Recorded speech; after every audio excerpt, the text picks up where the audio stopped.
નમસ્કાર વિદ્યાર્થી મિત્રો, આજના વિડીયોમાં આપણે આપણા વિષયમાં વિભાગ સીસી એટલે કોમર્શિયલ કોરસ્પોન્ડન્સ ગુજરાતી કરીએ તો વાણિજ્ય પત્ર વ્યવહાર એવો અર્થ થાય। કારણ કે શરૂઆતના વિડીયોમાં મેં તમને સમજાવ્યું હતું અને તમારી સાથે ચર્ચા પણ કરી હતી કે આપણો વિષય બે ભાગમાં વહેંચાયેલો છે અને એટલે જ આપણે વિષયને એસપીસીસી તરીકે ઓળખીએ છીએ। આપણે એસપીમાં પહેલા પ્રકરણની ચર્ચા કરી, હવે સીસીમાં એટલે કે વાણિજ્ય પત્ર વ્યવહારની અંદર પહેલા પ્રકરણની શરૂઆત કરશું। સીસીની અંદર આપણું પહેલું પ્રકરણ છે માહિતી સંચારનો અર્થ અને તેની પદ્ધતિઓ। તો માહિતી સંચારનો અર્થ અને તેની પદ્ધતિઓની ચર્ચા છે એ આ પ્રકરણમાં કરશું। હવે આપણો પહેલો પ્રશ્ન હશે માહિતી સંચાર એટલે શું? માહિતી સંચારની પ્રક્રિયા આકૃતિ સહિત સમજાવો। તો હવે માહિતી સંચાર કોને કહેવાય, માહિતી સંચાર શું છે, તો તેની થોડીક ચર્ચા કરીએ તે પહેલા કેટલીક પ્રાસ્તાવિક ચર્ચા કરીએ। કેટલીક પ્રવૃત્તિઓ આપણે સભાનતાપૂર્વક નથી કરતા, કેટલીક પ્રવૃત્તિઓ છે એ સ્વભાવગત હોય છે। જેમ કે વ્યક્તિ પોતાના વિચારો, પોતાની લાગણીઓની અભિવ્યક્તિ છે કોઈની એક વ્યક્તિ બીજી વ્યક્તિ સાથે, એક જૂથ બીજા જૂથ સાથે અવારનવાર કરતો જ હોય છે। આ આપણી એક સ્વાભાવિક જરૂરિયાત છે। કારણ કે માહિતી સંચાર કરવું એટલે માહિતીની આપ-લે કરવી। માહિતીની આપ-લે એક વ્યક્તિ બીજી વ્યક્તિ સાથે કરતો હોય છે, પોતાની લાગણીઓ બીજાની સમક્ષ રજૂ કરતો હોય છે, પોતાના વિચારો છે બીજાની સમક્ષ રજૂ કરતો હોય છે। જરૂરી નથી કે દરેક પ્રવૃત્તિઓ છે એ આપણે પહેલેથી વિચારીને જ કરીએ અથવા તો આપણે સાવચેતીપૂર્વક જ દરેક પ્રવૃત્તિઓ કરીએ। કારણ કે ઘણી બધી વસ્તુઓ છે આપણે એકબીજાની સાથે ચર્ચા વિચારણાના ભાગરૂપે છે એકબીજાની સમક્ષ રજૂ કરતા હોઈએ છીએ। તો માહિતી સંચારની સાથોસાથ આપણે એ પણ ચર્ચા કરશું, કારણ કે બે બાબતો છે, માહિતી સંચાર અને વાણિજ્ય સંચાર પણ કહેવાય છે। તો વાણિજ્ય સંચાર માહિતી સંચાર બંને જુદો જુદો અર્થ ધરાવે છે, બંને બાબતો એક નથી। તો સૌથી પહેલા ચર્ચા કરશું માહિતી સંચાર કોને કહેવાય। માહિતી સંચાર એટલે માહિતીની આપ-લે કરવી। એટલે કે જ્યારે કોઈ વ્યક્તિ છે એ પોતાના મનમાં ઉદ્ભવેલા વિચારો બીજાની સમક્ષ રજૂ કરે છે તો એ રજૂ કરાયેલી બાબતને માહિતી સંચાર કહેવામાં આવે છે। માહિતીનું આદાન પ્રદાન કરવું, માહિતીની લેવડ દેવડ કરવી, વિચારોની આપ-લે કરવી, જેને માહિતી સંચાર કહેવામાં આવે છે। તો હવે આ માહિતી સંચારને અંગ્રેજીમાં કોમ્યુનિકેશન કહેવામાં આવે છે।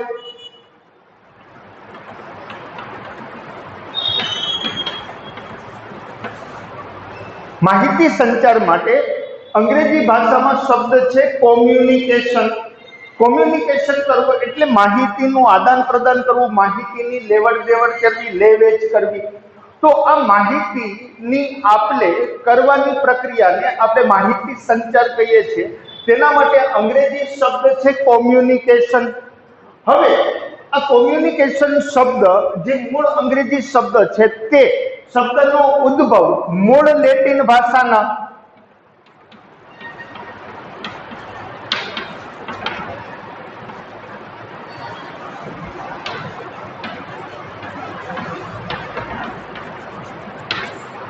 કોમ્યુનિકેટ શબ્દ ઉપરથી ઉતરી આવ્યો છે। કારણ કે આપણે માહિતી સંચારને અંગ્રેજીમાં કોમ્યુનિકેશન કહીએ છીએ। આ કોમ્યુનિકેશન શબ્દ મૂળ લેટિન ભાષાનો કોમ્યુનિકેટ શબ્દ છે તેના ઉપરથી ઉતરી આવ્યો છે। તો હવે આ કોમ્યુનિકેશન કે જે કોમ્યુનિકેટ શબ્દ પરથી ઉતરી આવ્યો, તો લેટિન ભાષામાં કોમ્યુનિકેટ શબ્દનો ઉપયોગ કઈ બાબત માટે થતો? તો કે કોમ્યુનિકેટ શબ્દનો ઉપયોગ ભાગીદાર થવું, આદાન પ્રદાન કરવું, શેર કરવું એટલે વહેંચણી કરવી, અથવા તો આદાન પ્રદાન એટલે કે આપ-લે કરવી, તો તેના માટે શબ્દ કોમ્યુનિકેર વપરાતો. તો આપણે શું કરીએ છીએ તો કે માહિતીનું આદાન પ્રદાન કરીએ છીએ, માહિતીની આપણે કરીએ છીએ, માહિતીને વેચીએ છીએ. આજના વર્તમાન સમયમાં જોઈએ છીએ, આજનો આધુનિક જે સમય છે કે જે સમયની અંદર આપણે જીવીએ છીએ, આપણે કોઈને કોઈ આપણા મનમાં વિચારો ઉદ્ભવે છે અથવા તો જે કંઈ બાબતો આપણે વિચારીએ છીએ એ વિચારોની અભિવ્યક્તિ આપણે આધુનિક સમયની અંદર જુદા જુદા માધ્યમોનો ઉપયોગ કરીને જુદી જુદી રીતે કોઈ વ્યક્તિ છે એ ચિત્રો સ્વરૂપે, કોઈ શબ્દો સ્વરૂપે પોતાના વિચારોની અભિવ્યક્તિ કરે છે, કોઈ ચિહ્નો દ્વારા છે. તો જુદા જુદા અનેક માધ્યમો છે અને અનેક પદ્ધતિઓ છે કે જેનો ઉપયોગ કરી અને આપણે માહિતીને ફેલાવીએ છીએ, વહેંચીએ છીએ. હા, પછી કોઈ વ્યક્તિ પોતાની પોસ્ટ છે એ ફેસબુક ઉપર મૂકે, કોઈ વોટ્સએપ ગ્રુપની અંદર પોતાની માહિતી રજૂ કરે. તો આજના આધુનિક જે ટેકનોલોજીના યુગમાં આપણે જુદા જુદા સાધનો અને માધ્યમોનો ઉપયોગ કરી અને માહિતીની વહેંચણી કરીએ છીએ, શેર કરીએ છીએ, આદાન પ્રદાન કરીએ છીએ અથવા તો કોઈ માહિતીમાં આપણે ભાગીદાર બનીએ છીએ. તો તેના માટે કોમ્યુનિકેટ શબ્દ લેટિન ભાષામાં હતો, તેના ઉપરથી જે અંગ્રેજી શબ્દ છે કોમ્યુનિકેશન બન્યો, જેને આપણે માહિતી સંચાર કહીએ છીએ. તો હવે માહિતી સંચાર કહેવાય કોને? તો કે માહિતી સંચાર છે એ અર્થની સ્પષ્ટતા પછી કરશું.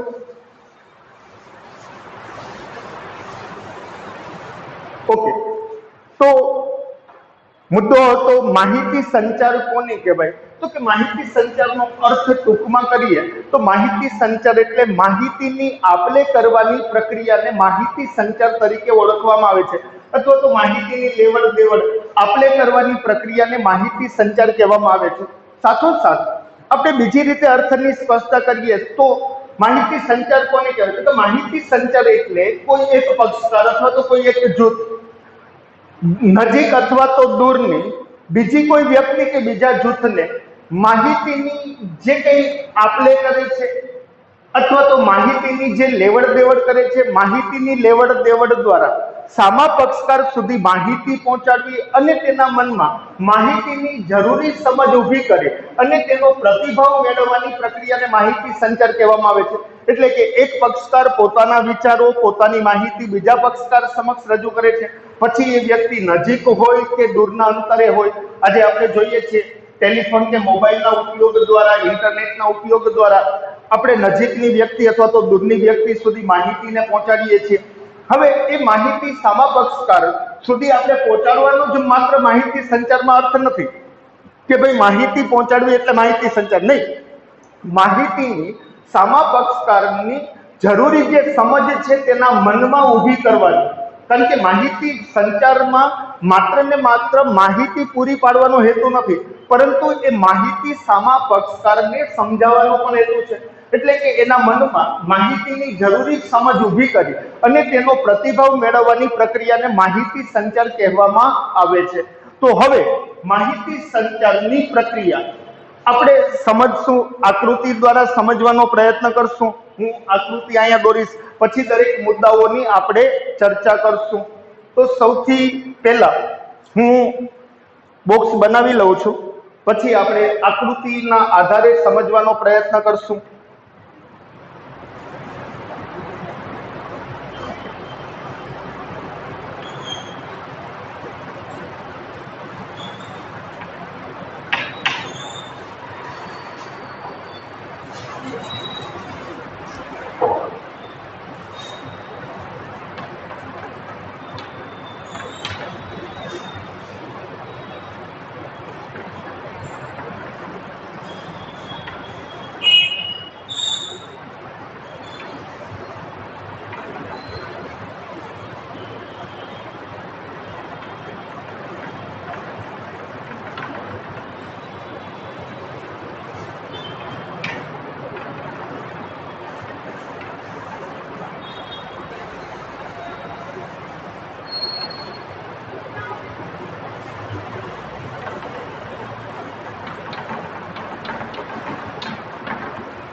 આકૃતિ તમારી સમક્ષ મેં દોરી અને રજૂ કરી, એની અંદર આપણે મુદ્દાઓની ચર્ચા કરવાની છે. માહિતી સંચારની પ્રક્રિયા બે પક્ષકારો વચ્ચે થાય છે. માહિતી સંચારના મુખ્ય બે આધાર સ્તંભો ગણાય છે. એક બોલનાર છે અને સાંભળનાર છે. બોલનાર એટલે માહિતી રજૂ કરનાર, માહિતી આપનાર, માહિતી પહોંચાડનાર. તો આ એક મુખ્ય પક્ષકાર છે. બીજો પક્ષકાર છે સાંભળનાર, જેને માહિતી મેળવનાર પણ કહેવાય છે, માહિતી પ્રાપ્ત કરનાર અથવા તો સાંભળનાર. તો આ સાંભળનાર અને બોલનાર બે પક્ષકારો વચ્ચે માહિતી સંચારનું કાર્ય થાય છે. તો માહિતી સંચારનું કાર્ય, કારણ કે એટલા જ માટે કહેવાય છે માહિતી સંચારના મુખ્ય બે આધાર સ્તંભ છે, બોલનાર અને સાંભળનાર. તો બોલનાર અને સાંભળનાર વચ્ચે માહિતી સંચારનું કાર્ય થાય છે. તો આ માહિતી સંચારનું કાર્ય, સાંભળનાર માહિતીને સાંભળે છે અને પોતાનો પ્રતિભાવ આપે છે, ત્યારે માહિતી સંચારની પ્રક્રિયા પૂરી થાય છે. અને યાદ રાખજો, માહિતી સંચારનો ઉદ્ભવ વિચારથી થાય છે અને માહિતી સંચારનો અંત છે પ્રતિભાવથી આવે છે. તો બોલનાર છે એ પોતાની માહિતી સાંભળનાર સમક્ષ રજૂ કરે છે. સાંભળનાર માહિતી સાંભળી સમજી અને તેનો યોગ્ય પ્રતિભાવ આપે છે. જ્યારે બોલનારને સાંભળનારનો પ્રતિભાવ મળે ત્યારે માહિતી સંચારની પ્રક્રિયા છે પૂરી થયેલી ગણાય છે. તો બે પક્ષકારો છે, બોલનાર અને સાંભળનાર. તો આ બે પક્ષકારો વચ્ચે માહિતી સંચારનું કાર્ય થાય છે. તો હવે આપણે આકૃતિ દ્વારા રજૂઆત કરશું મુદ્દાઓની અને કઈ રીતે માહિતી સંચારનું કાર્ય થાય છે તેનો પ્રયત્ન કરીએ કે માહિતી સંચારની પ્રક્રિયા કઈ રીતે થાય છે. અને આ તમારે ક્રમમાં જ આ જ રીતે આકૃતિ દોરવાની છે. તો સૌથી પહેલો મુદ્દો છે બોલનાર. તો માહિતી સંચારની પ્રક્રિયામાં બે મુખ્ય આધાર સ્તંભો છે, એમાંથી છે બોલનાર. બોલનાર એટલે સેન્ડર, એટલે કે જે માહિતી મોકલે છે. સાંભળનાર રિસીવર, કે જે માહિતી મેળવે છે. તો બોલનાર મુખ્ય આધાર સ્તંભ ગણાય છે માહિતી સંચારમાં. બોલનાર એટલે કોણ? તો કે જેના મનમાં વિચાર ઉદ્ભવે છે અને ઉદ્ભવેલા વિચારોને જે વ્યક્તિ રજૂ કરે છે. તો માહિતી મનમાં ઉદ્ભવે છે, ઉદ્ભવેલા વિચારોને જે વ્યક્તિ રજૂ કરે છે તેને બોલનાર તરીકે ઓળખવામાં આવે છે. આ વ્યક્તિ પોતાના વિચારોને બીજા સમક્ષ, એટલે કે સાંભળનાર સુધી રજૂ કરે છે. પછી એ પોતાના વિચારો હોય અથવા તો પોતાની પાસે રહેલી માહિતી હોય કે જે પોતે રજૂ કરે છે તેને બોલનાર તરીકે ઓળખવામાં આવે છે. તો બોલનાર કે જેના મનમાં વિચારો ઉદ્ભવે છે અને વિચારોને પોતે રજૂ કરે છે. હવે રજૂઆત શું છે? તો કે આપણે ઘણી વખત જોઈએ છીએ આપણા મનમાં ઘણા બધા વિચારો એક સાથે ઉદ્ભવે છે. ઘણા બધા વિચારો છે આપણને એક સાથે આવતા હોય છે. જેટલા વિચારો મનમાં ઉદ્ભવે છે બધા વિચારો આપણે છે રજૂ નથી કરી દેતા, અથવા તો બધા વિચારો છે એ આપણે બીજાની સમક્ષ છે એ ઠાલવી નથી દેતા.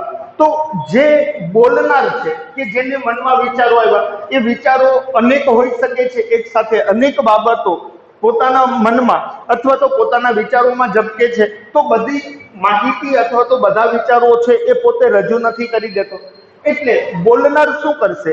જે વિચારો ઉદ્ભવ્યા છે તે વિચારોમાંથી પોતે કેટલા વિચારો રજૂ કરવા માંગે છે તેનો નિર્ણય કરવો એટલે રજૂઆત. એટલે ઉદ્ભવેલા વિચારોમાંથી કેટલા વિચારો છે એ સાંભળનાર અથવા તો જેને માહિતી આપવાની છે તેની સમક્ષ પોતાએ રજૂ કરવાના છે તેનો નિર્ણય કરવો એટલે રજૂઆત.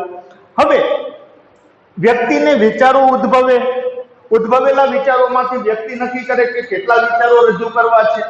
હવે ત્રીજો મુદ્દો છે સંદેશાનું ઘડતર, અથવા તો આપણે જેને એમ કહી શકીએ સંદેશો. તો કે સંદેશાનું ઘડતર એટલે શું? તો કે વ્યક્તિના મનમાં જેટલા વિચારો ઉદ્ભવે છે બધા વિચારો પોતે રજૂ નથી કરી દેતો. એમાંથી પણ પોતે નિર્ણય કરશે કે જરૂરી હશે જે વિચારો ઉદ્ભવ્યા છે તેમાંથી જે જરૂરી હશે તે વિચારો કે માહિતી પોતે રજૂ કરશે. પરંતુ આ માહિતી રજૂ કરતા પહેલા ગમે તેમ માહિતીને અથવા તો વિચારોને પોતે રજૂ નહીં કરે, કારણ કે પોતે સામા પક્ષકાર ઉપર સારો પ્રભાવ પાડી શકાય, સામો પક્ષકાર પોતાની વાતને સારી રીતે સમજી શકે. એટલા માટે વિચારોને આપણે ગોઠવીને રજૂ કરીએ છીએ. જ્યારે આપણે કોઈ પણ વસ્તુ બોલીએ છીએ ત્યારે આપણે પેલા મનમાં આપણે વાક્ય રચનાને ગોઠવીએ છીએ અને ગોઠવીને પછી જ આપણે બીજાની સમક્ષ રજૂ કરીએ છીએ. ગમે તેમ બોલવા નથી માંડતા. તો જે કંઈ બોલનાર છે કે જેના મનમાં વિચારો ઉદ્ભવ્યા, વિચારોમાંથી એને નિર્ણય કર્યો કે કેટલા વિચારો રજૂ કરવા છે. હવે આ વિચારોને યોગ્ય માળખામાં, યોગ્ય સ્વરૂપની અંદર ગોઠવવા એટલે સંદેશાનું ઘડતર, જેને આપણે મેસેજ કહીએ છીએ અથવા તો સંદેશો કહીએ છીએ. તો એ સંદેશાનું ઘડતર કરવામાં આવે એટલે કે માહિતીને યોગ્ય માળખાની અંદર ગોઠવવામાં આવે છે. હવે માહિતીને યોગ્ય માળખામાં ગોઠવી દીધા પછી વ્યક્તિ શું કરશે? તો કે માધ્યમની પસંદગી કરશે. આપણે જુદા જુદા માધ્યમોની પસંદગી કરીએ છીએ માહિતી સંચાર માટે. એટલે કે એક વ્યક્તિ બીજી વ્યક્તિને જ્યારે માહિતી કે વિચારો પહોંચાડવા માંગતો હોય તો જુદા જુદા પોતાની પાસે જે કંઈ ઉપલબ્ધ સાધનો કે માધ્યમો હશે તેનો ઉપયોગ કરી અને યોગ્ય માધ્યમની પસંદગી કરી અને પોતાનો સંદેશો કે માહિતી બીજા સુધી પહોંચાડશે. ખાસ કરીને મોટા મોટા ધંધાદારી ક્ષેત્રની અંદર જ્યારે માહિતી સંચારનું કાર્ય થાય છે ત્યારે એક બાબતની ખાસ કાળજી લેવાની છે કે કર્મચારી જ્યારે માહિતી સંચારનું કાર્ય કરતો હોય ત્યારે તેણે પોતાના એકમ પાસે જે ઉપલબ્ધ સાધનો છે તેનો ઉપયોગ કરી અને માહિતીની રજૂઆત કરવી જોઈએ. એટલે કે માધ્યમની પસંદગી કરવી જોઈએ. અને માધ્યમની પસંદગી કરતી વખતે એ પણ બાબત આપણે ધ્યાનમાં રાખીએ છીએ કે નાણાકીય ખર્ચ એક મોટો મુદ્દો હોય છે. તો જે સાધનો દ્વારા આપણને નાણાકીય ખર્ચ ઓછો આવે તેવા સાધનો અને માધ્યમોની આપણે પસંદગી કરતા હોય છે, જેથી કરીને વ્યક્તિ સુધી સરળતાથી માહિતી પહોંચાડી શકાય. તો જે સાધનો ઉપલબ્ધ છે તેનો મહત્તમ ઉપયોગ કરી અને માહિતી છે એ સમાજ પક્ષકાર સુધી પહોંચાડવી જોઈએ. તો માધ્યમની પસંદગી કરશે. પછી કોઈ વ્યક્તિ મોબાઈલનો ઉપયોગ કરે, કોઈ વ્યક્તિ છે એ કમ્પ્યુટરનો ઉપયોગ, ઇન્ટરનેટનો ઉપયોગ કરે, કોઈ વ્યક્તિ છે મોબાઈલનો ઉપયોગ કરી અને પોતાના સંદેશા કે માહિતી છે બીજા સુધી પહોંચાડે છે. તો યોગ્ય માધ્યમની સંદેશો સાંભળનાર સુધી પહોંચાડવા માટે યોગ્ય માધ્યમની પસંદગી કરવામાં આવે છે. હવે માધ્યમની પસંદગી કરી અને સંદેશો સાંભળનાર સુધી પહોંચાડાય છે એટલે સાંભળનાર શું કરશે? તો કે સંદેશાની પ્રાપ્તિ કરશે અને તેની સમજ છે મનમાં કેળવશે. એટલે કે સાંભળનાર છે એ સંદેશો પ્રાપ્ત કરશે અને પ્રાપ્ત સંદેશાને સમજવાનો પ્રયત્ન કરશે. એટલે જ કહેવાય છે કે સંદેશાની ભાષા સરળ હોવી જોઈએ, સમજાય તેવી હોવી જોઈએ. જો સંદેશાની ભાષા સરળ નહીં હોય, વાક્ય રચના બરાબર નહીં હોય તો સમજના તો એ ક્યારેય યોગ્ય પ્રતિભાવ આપી શકતો નથી. તો સાંભળનાર છે એ સંદેશાને પ્રાપ્ત કરે છે. સંદેશો પ્રાપ્ત કર્યા પછી જે કંઈ સંદેશો અથવા તો જે કંઈ માહિતી છે તેને સમજવાનો પ્રયત્ન કરશે. એટલે જ કહેવાય છે સંદેશાની ભાષા સરળ અને સમજાય તેવી હોવી જરૂરી છે. તો સંદેશાની પ્રાપ્તિ કરશે. પછી સાંભળનાર, આ બીજો મુખ્ય આધાર સ્તંભ ગણાય છે માહિતી સંચારની પ્રક્રિયામાં, કે બોલનાર છે એ પોતાની માહિતી કે પોતાના વિચારો છે એ સાંભળનાર સુધી પહોંચાડે છે. હવે સાંભળનાર સંદેશો પ્રાપ્ત કરી અને સમજવાનો પ્રયત્ન કરશે. આ બીજો પક્ષકાર છે કે જેના સુધી માહિતી પહોંચાડાય છે. હવે આ જે સાંભળનાર છે કે જે માહિતી સંચારનો બીજો મુખ્ય આધાર સ્તંભ ગણાય છે, તે માહિતીને સમજી અને એને ઉકેલવાનો પ્રયત્ન કરશે, સમજવાનો પ્રયત્ન કરશે. અને જ્યારે એને માહિતી બરાબર સમજાઈ જાય છે ત્યાર પછી સાંભળનાર છે એ પોતાનો પ્રતિભાવ છે એ બોલનારને આપે છે. અને પ્રતિભાવ એટલે પ્રત્યુત્તર, એટલે આપણે જવાબ આપીએ છીએ. હું તમને કોઈ પ્રશ્ન કરું અને તમે તેનો મને જવાબ આપો તો એને પ્રત્યુત્તર અથવા તો પ્રતિભાવ, જેને ફીડબેક કહેવાય છે. તો પ્રતિભાવ બહુ જરૂરી છે, કારણ કે બોલનાર જ્યારે સાંભળનારને માહિતી આપે છે, સાંભળનારે રજૂ કરાયેલી માહિતી બરાબર સમજાણી છે કે નહીં. કારણ કે મેં પહેલા જ કીધું કે માહિતી સંચારનો અર્થ માત્ર માહિતી પૂરી પાડવાનો નથી, પણ સાંભળનારના મનમાં જરૂરી સમજ ઊભી કરી અને તેનો પ્રતિભાવ મેળવવાનો છે. તો સાંભળનાર માહિતીને સારી રીતે સાંભળી અને પોતાનો યોગ્ય પ્રતિભાવ અથવા તો પ્રત્યુત્તર છે એ બોલનારને આપે છે. જ્યારે સાંભળનાર તરફથી પ્રતિભાવ છે એ બોલનારને મળે ત્યારે માહિતી સંચારની પ્રક્રિયા છે પૂરી થયેલી ગણાય છે. તો આ છે માહિતી સંચારની પ્રક્રિયા. આવી રીતે થાય છે. માહિતી સંચારમાં મુખ્ય બે આધાર સ્તંભ, બોલનાર અને સાંભળનાર. બોલનાર કે જેના મનમાં વિચારો ઉદ્ભવે છે અને એ વિચારો કે માહિતીને રજૂ કરે છે તેને બોલનાર કહેવાય. પછી બોલનાર આ વિચારોને સામાન્ય રીતે રજૂઆત કરે છે. રજૂઆત કરવી એટલે ઉદ્ભવેલા વિચારોમાંથી કેટલા વિચારો રજૂ કરવા. પછી વિચારો ગમે તેમ રજૂ નથી કરી દેતા, એને યોગ્ય માળખામાં ગોઠવીએ છીએ, જેને સંદેશાનું ઘડતર અથવા તો સંદેશો કહી શકાય. પછી આપણે માધ્યમની પસંદગી કરીએ છીએ. માધ્યમની પસંદગી કરીએ, સાંભળનાર સુધી સંદેશો કે માહિતી પહોંચાડીએ છીએ, એ સંદેશો પ્રાપ્ત કરી અને સમજવાનો પ્રયત્ન કરે છે. સાંભળનારને સંદેશો સમજાઈ જાય એટલે પોતાનો પ્રતિભાવ છે એ બોલનારને આવશે અને બોલનારને સાંભળનારનો પ્રતિભાવ મળે એટલે માહિતી સંચારની પ્રક્રિયા પૂર્ણ થયેલી ગણાય છે. તો આપણો પ્રશ્ન છે અહીં સુધી રાખીએ છીએ. નવા પ્રશ્નની શરૂઆત છે નવા વિડીયોથી કરશું.